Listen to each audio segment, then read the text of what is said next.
Film animal में जोया का किरदार निभाते हुए अभिनेत्री टिप्टी डिमरी ने रणबीर कपूर के साथ ऐसी इंटेंसी सीन दिए कि वह रातों रात स्टार बन गई। अचानक उनके पास फिल्मों की कतार लग गई, जबकि मूलतः गढ़वाल उत्तराखंड की रहने वाली टिप्टी डिमरी ने इस फिल्म से पहले ओटीटी प्लेटफॉर्म नेटफ्लिक्स पर स्ट्रीम हो रही फिल्म बुलबुल में न सिर्फ बोल्ड किरदार निभाया था, बल्कि इस फिल्म में उन पर एक रेप सीन भी फिल्माया गया था। इस रेप सीन के संदर्भ में खुद टिप्टी कह चुकी कि यह उनके लिए एनिमल के इंटीमेसी सीन से भी ज़्यादा कठिन था। बुलबुल की वजह से टिप्टी को काफ़ी चर्चाएं मिली थी, पर उतनी फिल्में नहीं मिली जो मिलनी चाहिए थी। अब 19 जुलाई को सिनेमाघरों में पहुंच रही drama production film bad news को लेकर टिप्टी काफ़ी उत्साहित है। आनंद तिवारी निर्देशित इस फिल्म में टिप्टी डिमरी के साथ विकी कौशल और एमी विर्क भी हैं। एनिमल के बाद जी आपकी लाइफ में और आपके करियर में जी किस तरह के बदलाव आए, उन बदलाव को आप कैसे देखती हैं? काफ़ी बदलाव आए। आई थिंक एनिमल काफ़ी वाइड ऑडियंस तक पहुंची और काफ़ी ज़्यादा प्यार मिला लोगों से, लोगों ने अच्छे से एक्सेप्ट किया रोल को, तो बहुत खुशी मिलती है। और मैं इसी तरीके से देखती हूँ कि यू नो जब आप अच्छा काम करते हो तो लोग ज़रूर आपको सराहेंगे, आपके कैरेक्टर्स को याद रखेंगे। अभी जब मैं पहले जाती थी बाहर तो लोग मैंने जो पुरानी फ़िल्में करी थी उस कैरेक्टर नाम से मुझे बुलाते थे।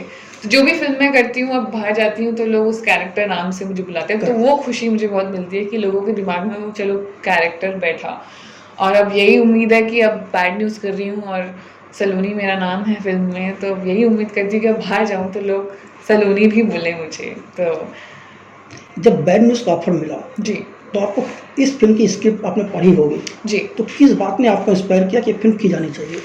जब मैंने स्क्रिप्ट पढ़ी थी उससे पहले मैंने नरेशन ली थी अपने डायरेक्टर आनंद तिवारी से, और मुझे काफ़ी फ़नी लगी फ़िल्म। उनकी कॉमिक टाइमिंग भी बहुत अच्छी है, उनका सेंस ऑफ ह्यूमर भी काफ़ी अच्छा है। एक तो बहुत ही डिफरेंट सब्जेक्ट है, ऐसा कभी सुना ही नहीं था। बाद में जब फ़िल्म को हाँ किया तब पढ़ा उसके बारे में तो देखा कि पूरी दुनिया में 17 केसेस ऑलरेडी हैं इस तरीके के, तो उस सब्जेक्ट को थोड़ा कॉमेडी स्पेस में उन्होंने डालने की कोशिश की। और मेरे लिए मैंने कभी कॉमेडी की नहीं थी उससे पहले। ये फिल्म मुझे मिली थी कला के बाद, उस तब तक मैंने सारे सीरियस बहुत रोल्स सीरियस किए थे। तो मेरे लिए एज एन एक्टर मैं हमेशा अपने आप को चाहती थी कि चैलेंज करती रहूँ हर फिल्म में ताकि मुझे भी सीखने को मिले। अभी जब सीरियस रोल्स किए थे तो कंफर्ट जोन भी एक बन गया था कि अच्छा ये तो हो जाएगा। बट जब ये आया तो मुझे लगा, सबसे पहले तो डर लगा कि मैं कर पाऊँगी या नहीं कर पाऊँगी, और वो मेरा साइन होता है किसी फ़िल्म को हाँ करने का। अगर डर लग रहा है तो मतलब वो करना ही है ताकि, क्योंकि आपको पता है कि वहाँ काफ़ी कुछ सीखने को मिलेगा और वहाँ काफ़ी ग्रोथ होगी। और कॉमेडी बहुत डिफ़िकल्ट जॉनर है। कॉमेडी करना बहुत ही ज़्यादा, मुझे तो इनफैक्ट सबसे ज़्यादा डिफ़िकल्ट लगता है। तो हर दिन सेट पे कुछ ना कुछ, क्योंकि आप एक सेट पैटर्न नहीं फॉलो करते उसमें ना, आपको खेलना पड़ता है अपने इमोशंस के साथ, अपने लाइंस के साथ, अपने को एक्टर के साथ। वो जुगलबंदी बहुत ज़रूरी है। तो आई थिंक धीरे एवरी डे कुछ ना कुछ सीखने को मिलता था, और इसीलिए मैंने हाँ किया था। इमोशन से साथ खेलना हो या आर्टिस्ट से जुगलबंदी करनी हो, जी तो उसके पहले एक आर्टिस्ट के तौर पर आपकी अपनी क्या तैयारी थी इस फिल्म को लेकर खास तौर पर? अपनी मेरी यही तैयारी थी कि मैं डायरेक्टर के साथ काफ़ी वर्कशॉप्स की। वो चाहते थे कि मैं समझ जाऊँ कैरेक्टर को अच्छे से कि वो किस दुनिया को बिलोंग करती है, किस तरीके की लड़की है। बहुत ही डिफरेंट है वो मेरी पर्सनालिटी से, जैसी मैं असली लाइफ में हूँ। सलोनी जो है वो बिल्कुल अलग है उससे। शी इज़ वेरी आउटस्पोकन, जो दिमाग में आता है बोल देती है, बहुत ही ज़्यादा अलग थी मुझसे। तो काफ़ी उन्होंने बैठ के मेरे साथ वर्कशॉप की। उन्होंने कहा कि इसकी बॉडी लैंग्वेज अलग होगी तुम्हारी बॉडी लैंग्वेज से, तो हमने उस पर काम किया। वो फिल्म में शेफ़ है तो काफ़ी चीज़ें सीखनी पड़ी। खाना बनाना तो आता है ऑफ कोर्स, बट बाकी चीज़ें होता है ना, थोड़ा टेबल मैनर्स, ये सब चीज़ें सीखने को मिली। और ये अपनी अकेले की प्रेप थी, और उसके बाद ऑफ कोर्स एक्टर्स के साथ बैठ के आप सीन्स करते हैं, आप इमोशनल लाइंस जो होती हैं उन पे काम करते हैं, रिलेशनशिप पे काम करते हैं, तो इंटरेस्टिंग ही रहता है पूरा जर्नी। ये फिल्म जो है कुछ रियल स्टोरीज के ऊपर है, जी तो जो रियल स्टोरी जिनकी है, क्या उनमें से किसी से आपकी मुलाकात हुई, कोई बातचीत हुई? जी नहीं, वो इंडिया से कोई भी नहीं है तो किसी से ऐसी बातचीत तो नहीं हुई। पढ़ा है मैंने उनके बारे में, इनफैक्ट फ़िल्म का आइडिया भी किसी न्यूज़पेपर में शायद ये छपा था। कि चाइना में कहीं ऐसा हुआ है और किसी ने धर्मा में पढ़ा था वो, और वहाँ से थोड़ा आइडिया आया कि इस सब्जेक्ट पर हम फिल्म बना सकते हैं, light hearted comedy film. But ऐसा किसी से मुलाकात नहीं की हमने, बस उस सब्जेक्ट को एक कॉमेडी स्पेस में घुसाया और फिर उसी तरीके से कहानी को आगे लेके गए। तो क्या कैरेक्टर के साथ तैयारी करने के लिए जी आपने खुद इंटरनेट पे जाके उन लोगों की कहानियाँ पढ़ी या जी सिर्फ आपने स्क्रिप्ट पर ध्यान दिया है? मैंने सिर्फ स्क्रिप्ट पर ध्यान दिया, मतलब ऑफ कोर्स पता चला था कि किस किस लोगों के साथ हुआ है, क्या क्या हुआ है, पर उसके बाद हमने सिर्फ स्क्रिप्ट को लेके ही आगे चले। जो जो सीन स्क्रिप्ट में है उन पे काम किया।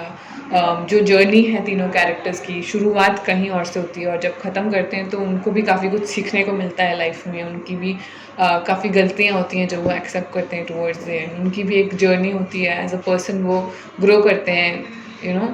शुरू में जब होते हैं थोड़े, जैसे कि हम सभी होते हैं, थोड़े नादान, थोड़ी गलतियाँ कर देते हैं और एंड में आप सीखते हो उन गलतियों से। तो वो एक ग्राफ दिखाया गया है तीनों कैरेक्टर्स का। तो हम स्क्रिप्ट पे ही स्ट्रिक्टली काम किए तीनों मिलके। सलोनी को कैसे डिफाइन करेंगे? सलोनी मेरे हिसाब से बहुत ही करियर ओरिएंटेड लड़की है। उसको, वो ऐसी लड़की है जो बड़े सपने देखने की हिम्मत रखती है और मेहनत पूरी करती है कि वो अपने सपनों को अचीव कर सके। She belongs to middle class family, but उसके सपने हमेशा से, बचपन से ही, जब वो छोटी थी तब से ही बड़े सपने देखती थी। और बहुत ही हार्ड वर्किंग है, बहुत ही आउटस्पोकन है, हमेशा कोशिश करती है कि सब चीज़ सही करे, फैमिली को भी खुश रखे, खुद भी खुश रहे और आगे भी खुश रहे। उसका यही कोशिश है कि वो जैसे भी करे, कुछ भी करके बस अपना नाम कमा ले। और उसको बहुत शौक है खाना बनाने का। She is the chef in the film और वो पूरी मेहनत करती है रोज़ दिन और रात बैठ के कि मेरा काम बस चल जाए और मैं नाम कमाऊँ अपने लिए, अपनी फैमिली के लिए। उस तरीके से मैं डिफ़ाइन करूँगी। अभी आप अभी आपने कहा कि तीनों कैरेक्टर जो हैं जी अपनी गलतियों से सीखते हैं। जी पिछले 7 साल में आपने ऐसी कौन सी गलती की जिससे आपने सीखा? आई थिंक काफ़ी गलतियाँ, मतलब मैं सोचती हूँ हम सभी, मतलब कुछ ना कुछ गलतियाँ करते ही हैं ऑन अ रेगुलर बेसिस। कभी कुछ तो कभी कुछ। यही सीखा है मैंने कि ज़्यादा अपने आप को सीरियसली मत लो। कभी कुछ हो भी जाए तो, गलती हो भी जाए तो उस गलती से सीखो कि क्यों ऐसा किया और क्या है लेसन आपका इस गलती में, जो आप उससे सीख के ग्रो कर सको। काफ़ी एक पॉइंट आउट करना बहुत डिफ़िकल्ट होगा मेरे लिए। बट हाँ, यही बोलूँगी। काफ़ी डिसीजंस कभी जल्दबाजी में ले लेती हूँ मैं। जैसे एग्जाम्पल तो पता नहीं क्या ही दूँ, बट होता है, मतलब पेशेंस बहुत चाहिए आई थिंक इस फील्ड में, और वो सीखने में और मेहनत करते रहने में।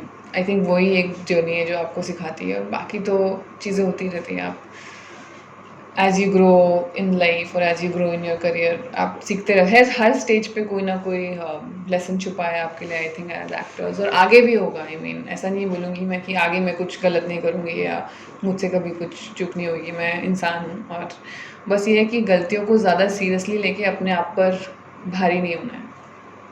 अपने आप को अलाउ करना चाहिए मिस्टेक्स करना।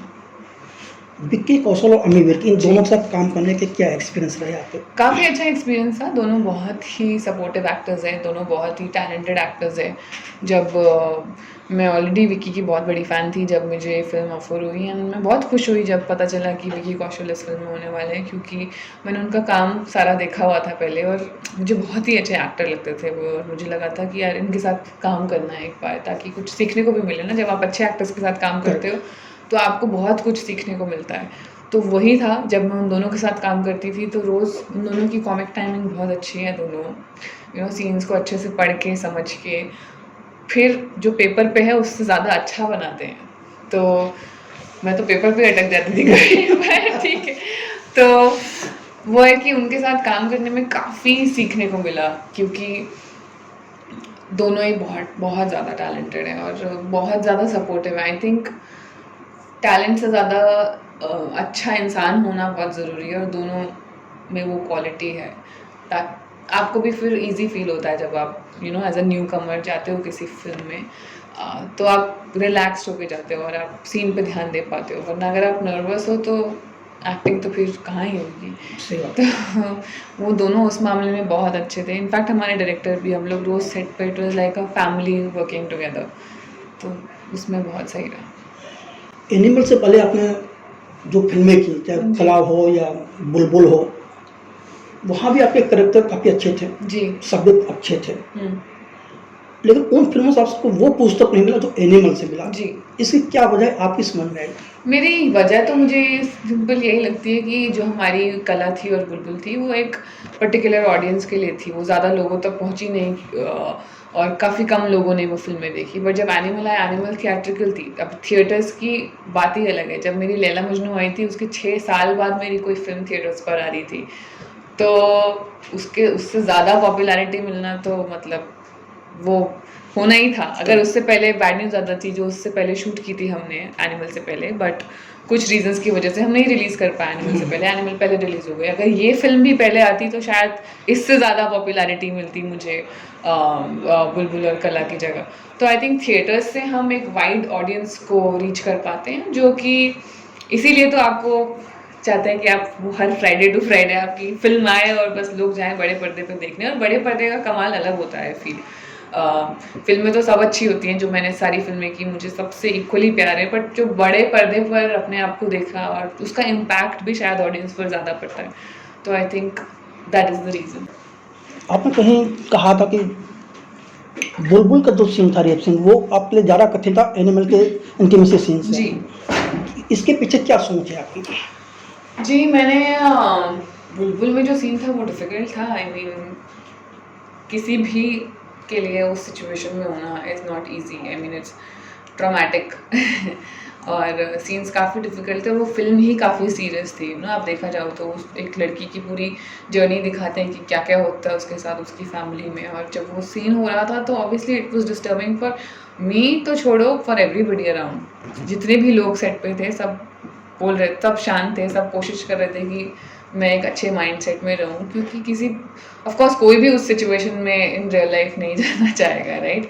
तो इट वाज़ डिफ़िकल्ट। मतलब आप as a girl it was difficult, as my director on set Anvita Dutt was scared कि अब वो मुझे कितना सॉरी बोली उसके बाद कि यार फ़िल्म में सीन था तो मुझे मैं पूरी कोशिश करूँगी कि यू आर कंफर्टेबल, बट ये है इसके कहानी में, इसके साथ ये हुआ है, तो आप कंफर्टेबल हो करने में। और मैं उस तरीके की एक्टर हूँ कि मैं सोचती हूँ कि जो भी स्टोरी है और जो भी कैरेक्टर है उसके साथ मैं जितना ट्रूथफुल रह सकूँ रहूँ, जितनी ऑनेस्टी के साथ उसे कर पाऊँ।